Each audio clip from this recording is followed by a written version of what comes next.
The October rain poured like a curtain of silver needles, drenching everything in sight when Charlotte Reed's luxury Mercedes coughed and died.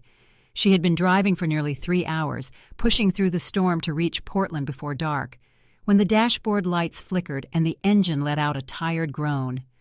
A moment later, the car rolled to a stop on the shoulder of Highway 26, the rhythmic thump of the wipers slowing to silence. "Perfect," Charlotte muttered under her breath, gripping the steering wheel as if sheer willpower might restart the engine. Outside, the world was a blur of wet asphalt, wind-whipped trees, and gold and crimson leaves clinging stubbornly to their branches. Her headlights cast weak beams through the mist before fading into the downpour. She glanced at her Rolex, 6:42 p.m., and cursed softly. She had planned to reach her hotel in time to prepare for tomorrow's investor call, a presentation that could shape the next 5 years of Reed Foods. Now she was stranded in the middle of nowhere, with no cell service and the storm growing worse by the minute. Charlotte pushed open the driver's door and stepped out, instantly regretting the stilettos she'd chosen that morning. The rain came at her sideways, soaking her hair and silk blouse in seconds. Cold water seeped into her shoes, chilling her toes until they ached. She slammed the door and wrapped her coat tighter, scanning the dark stretch of highway. In the distance, barely visible through the haze, a dim light glowed above a weathered building. A sign swung in the wind, its faded lettering just legible. Bennett Auto Repair. Fair prices. Honest work. She hesitated. The place looked like it hadn't seen a fresh coat of paint in years, and the gravel lot was dotted with old trucks and sedans in various stages of repair. But it was the only sign of life she'd seen in miles, and her options were shrinking fast. Clutching her purse, Charlotte made her way across the lot, wincing each time her heels sank into the mud. She pulled open the garage door and stepped inside. The air smelled of motor oil, damp concrete, and faintly of coffee gone stale. Fluorescent lights flickered overhead, casting a tired glow over the cramped space. "Hello?" she called, her voice carrying a note of impatience. "Is anyone here?" There was a metallic clang from somewhere under a faded blue pickup in the corner. A moment later, a man rolled out from beneath it on a creeper, wiping his hands on a rag. He rose to his full height, tall, broad-shouldered, his coveralls smudged with grease but clean where the fabric stretched over his sturdy frame. His skin was a warm, deep brown, and his short-cropped hair was peppered with a few flecks of silver. He looked to be in his early 30s, with eyes that were calm, steady, and, Charlotte noted reluctantly, kind. "Evening," he said, his voice low and warm. "Having trouble?" "My car died about a mile down the road," Charlotte replied briskly, brushing damp hair from her face. "It's a Mercedes S-Class. I have to be in Portland tonight. Can you tow it and fix it right away? I'll pay double for the rush." The man studied her for a moment, then gave a single nod. "Name's Marcus Bennett. Let's take a look." Within minutes, they were back at her car. Marcus worked in silence, his hands moving quickly but with deliberate care as he inspected the engine. Rain streamed down his neck, soaking the collar of his coveralls, but he didn't seem to notice. Charlotte shifted from foot to foot, pulling her phone from her purse and checking for a signal. Nothing. She tapped the screen in frustration. "How bad is it?" she asked finally. Marcus straightened and met her gaze. "Radiator's cracked. Water pump's shot. It's not something I can patch up tonight. I'll need to order parts, 2 or 3 days minimum." Her eyes widened. 2 or 3 days? That's impossible. I'll pay triple for expedited shipping. Name your price." "Ma'am," he said gently, "money won't make the parts get here any faster. Some things just take time." Charlotte folded her arms, rainwater dripping from her sleeves. "Everything can be fixed with enough money, Mr. Bennett." He shook his head slowly. "Not everything, and not this." It had been a long time since anyone had told Charlotte Reed no, and meant it. She felt irritation rise in her chest, sharp and hot. Before she could fire back, Marcus added, There's a small inn a couple miles from here. I can have your car towed to the shop, and you can wait there until it's fixed." Charlotte exhaled, half from frustration, half from resignation. She glanced back at the glowing garage, wondering how such a modest place could produce someone so utterly unfazed by her wealth and position. And then a small, clear voice called from somewhere inside the shop. "Daddy, is someone here?" Marcus glanced toward the sound, a faint smile softening his features. "Stay here," he murmured, then stepped toward the open doorway at the back of the garage. Charlotte caught a glimpse of a small figure in pink pajamas, clutching what looked like a very worn, stuffed rabbit. The child padded forward, her bare feet silent on the concrete. A little girl, no more than 5, peeked out from behind the doorway, her big brown eyes locking onto Charlotte with a mix of curiosity and shyness. Her dark curls framed a round face, lit with the kind of innocent warmth Charlotte hadn't encountered in years. Marcus crouched to her level. "Ava, it's late. You should be in bed." "Why?" "But, Daddy, I heard someone," the girl said, her voice sweet but insistent. "Is she here to get her car fixed?" "Yes," Marcus said with a smile. "But it's going to take a while." Charlotte opened her mouth to say something. What, she wasn't entirely sure, but stopped herself. The child was looking at her as if she were someone important, not because of wealth or power, but simply because she was a stranger in need. It was unsettling. "Well," Charlotte began, forcing a polite smile, "I suppose I'll just wait at the inn you mentioned." Ava's little brow furrowed. "It's raining so hard. Why don't you come inside and have some hot cocoa first? Daddy makes the best cocoa in the world." Charlotte blinked. She couldn't remember the last time anyone had offered her something so simple without wanting anything in return. "That's kind of you, but Come on, it'll make you warm," Ava insisted, stepping closer. She held the stuffed rabbit against her chest as if it were part of the invitation. Marcus straightened and looked at Charlotte. "She's hard to refuse," he said, a trace of amusement in his voice. Charlotte hesitated. She should be trying to call a tow truck, finding a way out of this small, wet town. But for reasons she couldn't quite explain, the idea of sitting in a dry room with a warm drink and a child's chatter didn't sound so bad. "All right," she said finally. The garage's back room was small but surprisingly cozy. A battered wooden table, 2 mismatched chairs, and a small counter with an ancient coffee maker and a dented tin of cocoa powder. The air smelled faintly of cinnamon, probably from the jar sitting open beside a chipped mug. Ava climbed onto one of the chairs, swinging her legs as Marcus set a pot of milk on a small burner. "It's the secret," she confided to Charlotte. "You have to stir it slow and add marshmallows last." Charlotte found herself smiling, despite the damp chill still clinging to her clothes. She sat, resting her purse on the floor, and listened to the rain drumming on the roof. Marcus poured steaming cocoa into 2 mugs, topping Ava's with a careful sprinkle of tiny marshmallows before handing one to Charlotte. "Here, it's not fancy, but it's good." She wrapped her hands around the warm ceramic. "Thank you." For a long moment, no one spoke. The only sounds were the rain and Ava's quiet humming as she sipped her drink. Charlotte studied Marcus in the soft light. Broad shoulders, steady movements, the way his eyes softened whenever they rested on his daughter.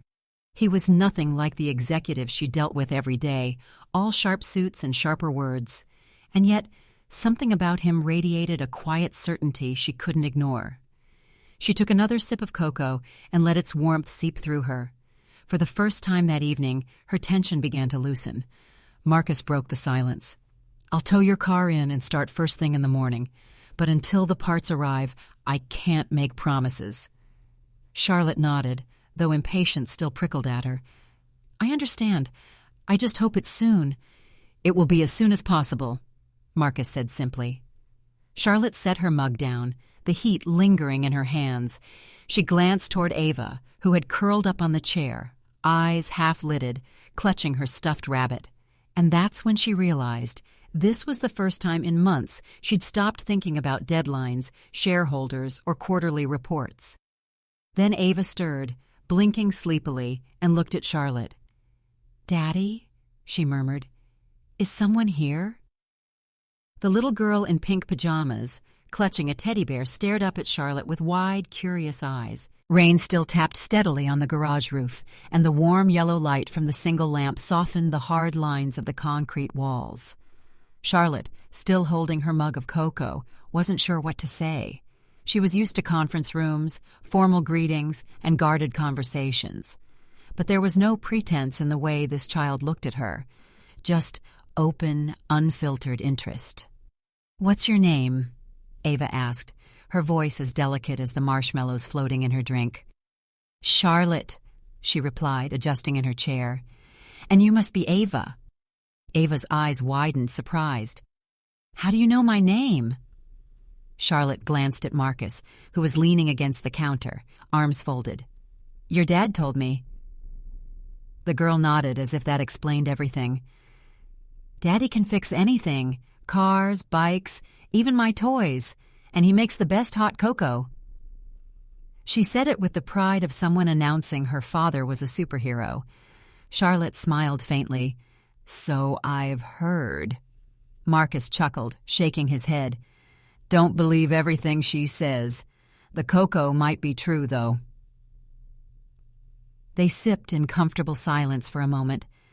Charlotte's gaze wandered to a row of framed photographs on the wall above the counter. There was Marcus holding Ava on his shoulders at a summer fair, both of them laughing at something out of frame. Another showed them sitting on a checkered blanket in a park, a basket of sandwiches between them. The images were simple, almost ordinary, yet something in them tugged at her in a way she couldn't name. Ava noticed her looking. "That's from last year's Cedar Falls Fall Festival. Daddy won me a big bear at the ring toss. It's in my room now." "It looks like you had fun," Charlotte said softly. "We always do," Ava replied matter-of-factly, "even if it's just reading stories when it rains." The words slipped under Charlotte's guard. She'd grown up in a mansion with enough rooms to get lost in, yet her parents had never read her a bedtime story. It wasn't that they were unkind, they simply weren't there. Marcus must have seen something shift in her expression, because he asked, "Long day?" Charlotte hesitated, then nodded. "You could say that?" She wasn't ready to share more. Ava hopped down from her chair and retrieved a book from a small shelf tucked against the wall. The cover was worn at the edges. "This is my favorite," she announced. "It's about a little fox who gets lost but finds his way home." "That's a good one," Marcus said, glancing at the clock. "But maybe we should let Miss Charlotte rest. It's been a rough night for her." Ava hugged the book to her chest. "She can listen to just one story." Charlotte surprised herself by saying, "I'd like that." So Ava climbed into her father's lap and began to read, reciting the story from memory, while Marcus turned the pages. Charlotte listened, the warmth from the cocoa and the quiet cadence of Ava's voice lulling some of her restlessness away. When the story ended, Ava looked at her with serious eyes. "You know, sometimes you don't have to hurry so much. Daddy says things turn out better if you take your time." Charlotte laughed softly. "He's already told me that tonight." "Then you should believe him," Ava replied, her tone utterly sincere. Something in Charlotte's chest loosened, a small crack in the wall she'd built over years of corporate battles and solitary hotel rooms. Marcus stood, lifting Ava into his arms. "Bedtime, kiddo." Ava yawned, then turned to Charlotte. "Will you be here tomorrow?" Charlotte hesitated. "I guess so. Your dad says my car won't be ready right away." Ava grinned. "Good. Maybe tomorrow we can go to Helen's Diner. They have the best pie in the world." "I'll think about it," Charlotte said with a smile. Marcus carried Ava toward the back, her sleepy voice still drifting back to Charlotte. "Good night, Miss Charlotte." Charlotte murmured a good night in return, then sat for a moment longer, letting the quiet settle over her. She realized she hadn't checked her phone in nearly an hour. For someone who lived by constant notifications, it felt strange. When Marcus returned, he poured himself a coffee and leaned against the counter. "There's that inn I mentioned, Cedar Falls Inn. It's nothing fancy, but it's clean and warm. Charlotte nodded. Thank you, and thanks for the cocoa. Any time, he said with a small smile. Drive safe when you can. But as she stepped toward the door, a thought struck her. The inn would be warm, but it would be empty. And for the first time in a long while, she wasn't sure she wanted to be alone.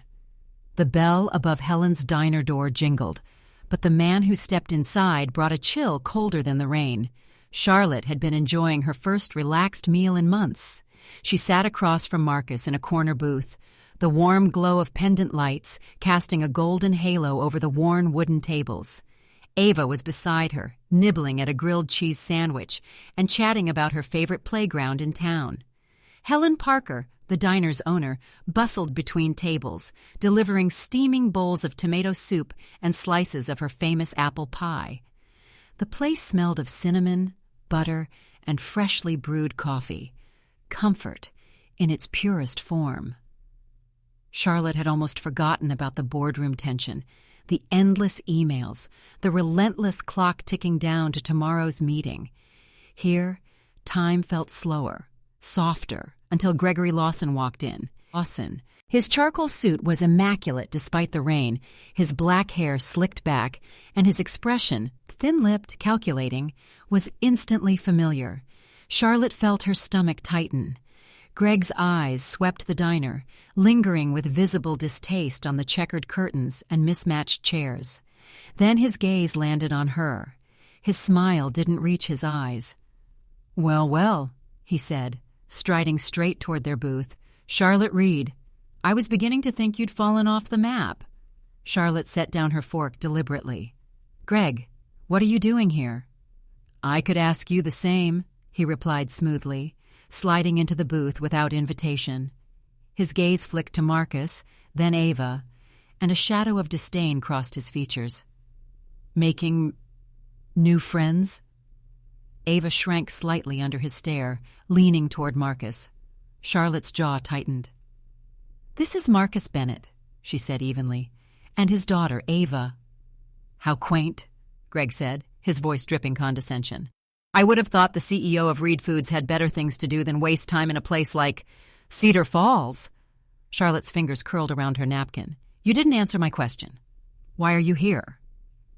Greg leaned in, lowering his voice. "Because, while you're off playing small-town tourist, the board is wondering where their CEO is. Tomorrow's meeting is critical, Charlotte. You've already missed one call. The investors are restless, and if you think I'm not going to use this lapse to my advantage, you're mistaken." Marcus set down his coffee cup with deliberate calm.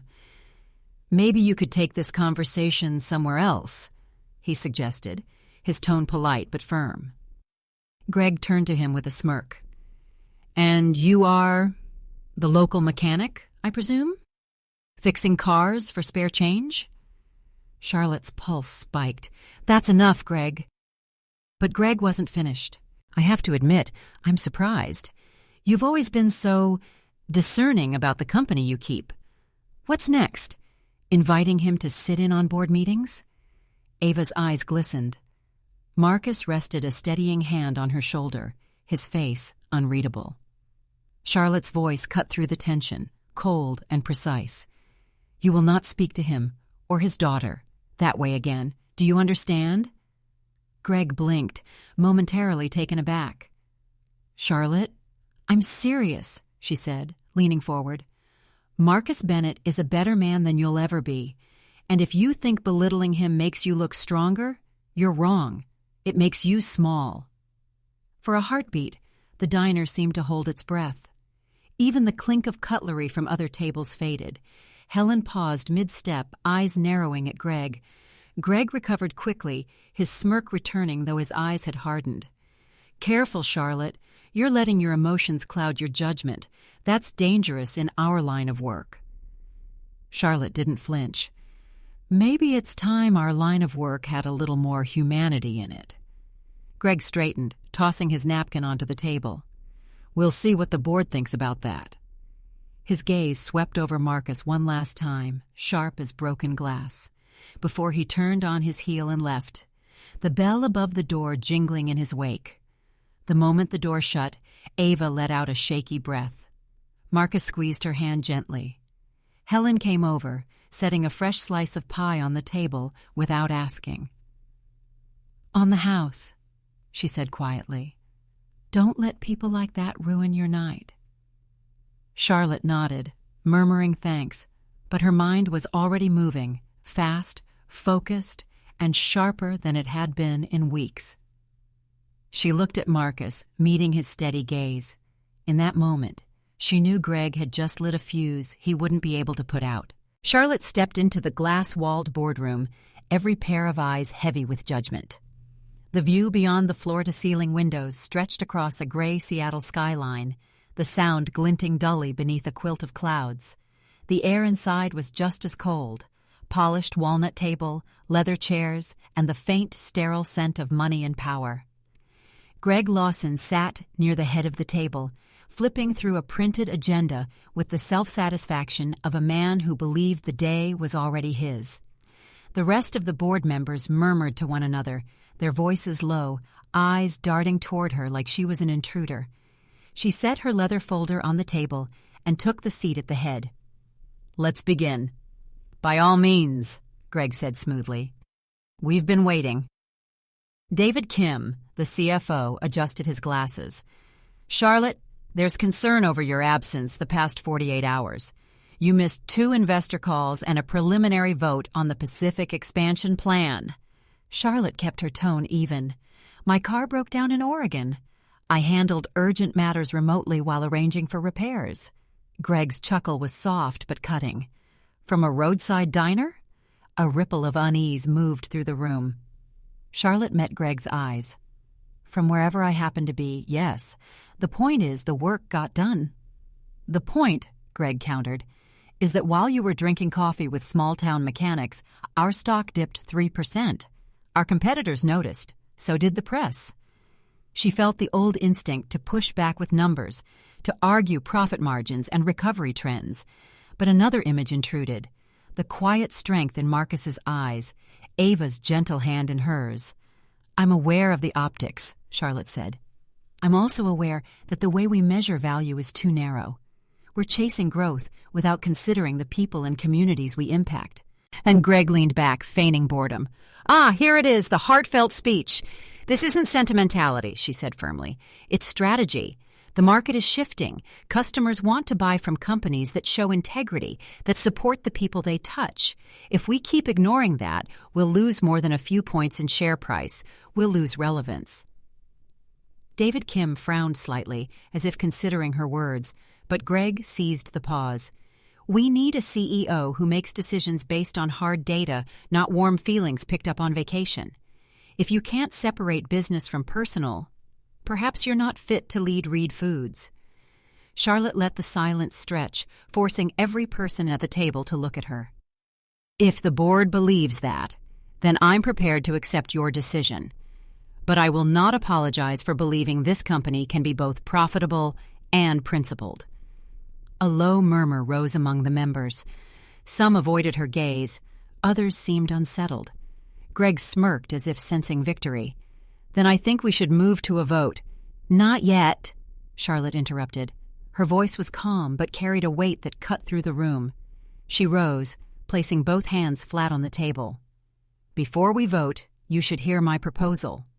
Greg's brow arched. "This should be good." "I'm resigning as CEO," she said. Gasps broke around the room. "But I'm not leaving Reed Foods entirely. I will purchase the Northwest Division with my own capital and transform it into a model of sustainable, community-driven business. We will reinvest profits locally, create jobs, and prove that ethical practices can be competitive." The room erupted in whispers. Greg's smirk faltered. "That's absurd. You can't—" "It's perfectly legal," Charlotte said evenly. "And I've already arranged financing. I'm not asking for permission. I'm offering Reed Foods the chance to partner with me on this transformation, or watch as I do it alone." And for the first time all morning, Greg had no ready comeback. His jaw tightened. "You're undermining the company." "No," she said, her gaze steady. "I'm saving a part of it from becoming exactly like you." The words hung in the air, like a challenge no one dared to break.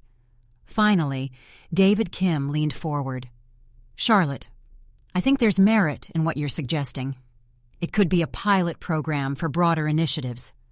Greg's eyes snapped to him, sharp with warning. But Charlotte could see the shift in the room, uncertainty cracking the facade of unanimous opposition. She gathered her folder and stood tall. "I'll have the formal documents to you by the end of the week. Until then, consider which side of the future you want to be on." Without waiting for a reply, she walked to the door, her heels clicking against the polished floor. Out in the hallway, the air felt warmer, less suffocating. She exhaled slowly. The fight wasn't over, but for the first time, it felt like hers to win. By the time Charlotte reached the outskirts of Cedar Falls, the late afternoon sun had dipped low enough to paint the clouds in streaks of rose and amber. The narrow two-lane road curved gently toward the heart of town, where strings of warm lights already glowed between lampposts. Her car rolled slowly down Main Street, and she could see them, dozens of familiar faces gathered in the square. Helen Parker stood in front, her apron dusted with flour, as always, waving like she was welcoming family home. Behind her, shop owners, farmers, and children in bright jackets clustered together, their voices carrying in the crisp autumn air. Charlotte parked and stepped out. The first thing she felt was the smell, wood smoke from the chimneys, mingled with the sweet, buttery scent of pies cooling somewhere close. The second was the sound, cheers, laughter, and someone calling her name. A small figure broke from the crowd. "Charlotte!" Ava ran full tilt into her arms, nearly knocking her off balance. Charlotte scooped her up, holding her tight. "I missed you too," she murmured, her voice catching. Marcus was right behind her, his hands tucked into the pockets of his denim jacket. He smiled, that steady, grounding smile that had a way of making her feel like she belonged. "Welcome home." The word home landed deep. Helen came forward, pressing a wrapped bundle into Charlotte's hands. "Apple pie, still warm. You look like you could use it." "Thank you," Charlotte said, meaning far more than the pie. They moved together toward the square, where tables had been set up with steaming mugs of cider, baskets of fresh bread, and enough food to feed the whole town. Lanterns hung from the low branches of the big oak in the center, swaying gently in the evening breeze. As they ate, Charlotte listened more than she spoke. She heard about Mrs. Donnelly's new litter of puppies, the high school football team's latest win, and how the harvest had been better than expected this year. Every story was told with warmth, without the sharp edges of competition she was used to in Seattle. Marcus sat beside her, leaning in occasionally to translate a bit of small-town humor or add a detail. His arm brushed hers once, and she felt a quiet heat that had nothing to do with the cider in her cup. When the food was gone and the lanterns burned lower, Marcus stood and cleared his throat.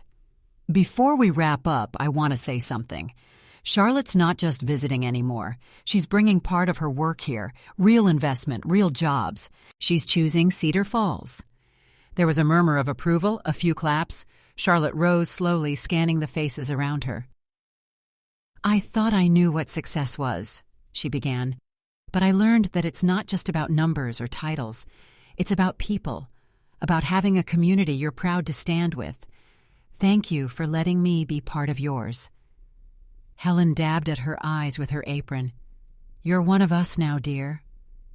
After the crowd began to drift away, Marcus found her by the oak tree. Ava was a few steps ahead, chasing the last leaves swirling across the grass. "I've been thinking," he said, his voice low enough for only her to hear. "You've spent so much of your life fighting alone. You don't have to anymore." Charlotte looked at him, the lamplight catching in his eyes. "I don't want to." He smiled faintly. "Then let me show you something tomorrow night. Just us." Her pulse quickened, though she kept her tone light. "Should I be worried?" "Not at all," Marcus said, his smile widening. "Just curious." Charlotte wasn't sure what she expected when Marcus told her to meet him at the edge of Cedar Falls Lake just after sunset. The day had been clear, crisp, and touched with the scent of fallen leaves. By the time she followed the winding path down to the water, twilight had settled into that magical moment between day and night, when the air feels like it's holding its breath. And then she saw it. Hundreds of tiny lights were strung between the trees, their reflections shimmering on the still surface of the lake. A narrow wooden dock stretched into the water, its edges lined with mason jars holding flickering candles. At the end of the dock stood Marcus, hands in his pockets, looking both entirely at ease and quietly nervous. Charlotte slowed, taking in the sight. "You did all this?" He shrugged, a smile playing at the corners of his mouth. "Had some help." From the shadows near the trees, Ava peeked out, grinning before disappearing again with a conspiratorial giggle. Charlotte stepped onto the dock, the wood creaking softly under her boots. The faint scent of pine and the gentle lap of water against the pilings wrapped around her like a memory she didn't yet have, but already cherished. When she reached him, Marcus took her hands in his, warm, steady, grounding. "You've changed my life, Charlotte," he began, his voice low, but carrying easily over the quiet water. "And Ava's. I thought our world would always be just the two of us, fixing cars and making do. I didn't think I needed more. But then you came along, and you showed me we could dream bigger, that we could belong to something bigger." Her breath caught, a lump forming in her throat. "I've watched you stand up for what's right, even when it cost you," he continued. "I've seen how you care for Ava, not because you have to, but because it's who you are, and I love you for it. I love you for everything you are." He let go of one hand and reached into his pocket, pulling out a small velvet box. Slowly, he sank to one knee. Charlotte's heart pounded. "Charlotte Reed," he said, opening the box to reveal a delicate ring that caught the light of every candle around them. "Will you marry me? Will you be my partner, Ava's mother, and build a life with us here, our real home?" For a heartbeat, she couldn't speak. The world seemed to narrow to Marcus's earnest eyes, the shimmer of the lake, and the sound of her own pulse in her ears. Then movement at the shore caught her eye. Half the town had gathered quietly, smiling, holding lanterns. In front of them, Ava bounced on her toes, cupping her hands around her mouth. "Say yes, Charlotte," she called, her voice bright and sure. Charlotte laughed through the tears spilling down her cheeks. She bent down, taking Marcus's free hand in hers. Yes, 1,000 times, yes. Cheers erupted from the shore as Marcus slid the ring onto her finger and stood, pulling her into an embrace that was both fierce and tender. Ava tore down the dock and flung her arms around them, her little voice muffled between them. "Now we're a family forever." The wedding took place 3 months later at Cedar Falls Community Church. It was simple, just as Charlotte wanted, white flowers lining the pews, sunlight streaming through the tall windows, the entire town filling the wooden benches. Helen Parker adjusted Charlotte's veil before she walked down the aisle, whispering, "You've brought more than business here, dear. You've brought hope." At the altar, Marcus waited with Ava at his side, the little girl holding a basket of petals. Charlotte's steps felt light, her heart steady. When the minister asked for vows, Marcus spoke first. "I promise to love you, to stand beside you, and to make a home with you filled with laughter, trust, and kindness." Charlotte's voice trembled, but didn't break. "I promise to love you, to cherish you, and to be the kind of mother Ava can always count on. You and she are my heart." When they exchanged rings, Ava stepped forward, her small voice carrying through the church. "I'm so happy today because I finally have a mom, and I'm going to say it every day. I love you, Mama Charlotte." "Oisha." "Ayela." There wasn't a dry eye in the room. The reception was held in the town square under strings of lights. Neighbors danced, laughed, and shared stories. Charlotte moved through it all with a sense of peace she'd never known, stopping often to take in the sight of Marcus talking with old friends, Ava chasing other children between tables. As the night wound down, Marcus wrapped his arms around her from behind, resting his chin on her shoulder. "You know," he murmured, "I used to think love was something other people found. Now I know. It just needed the right person to walk through the door." Charlotte turned to face him, placing her hand against his cheek. "And I used to think happiness was something you bought. You and Ava proved me wrong." They kissed under the soft glow of the lights, the cheers of their friends and neighbors wrapping around them like a blessing. For the first time, Charlotte wasn't chasing anything. She had arrived. The autumn light had long faded from the little town, yet the quiet glow of the lake and the gentle laughter from the square lingered like the last notes of a favorite song. In the hush that follows a celebration, one could still picture Charlotte, Marcus, and Ava standing side by side. Three souls who had found, against all odds, the home they didn't know they'd been searching for. The journey had begun on a rain-swept highway and ended here, in the steady heartbeat of Cedar Falls, carried by the kind of acceptance and belonging that takes root only when judgment is set aside. It's strange how life sometimes hands us the truth in places we least expect.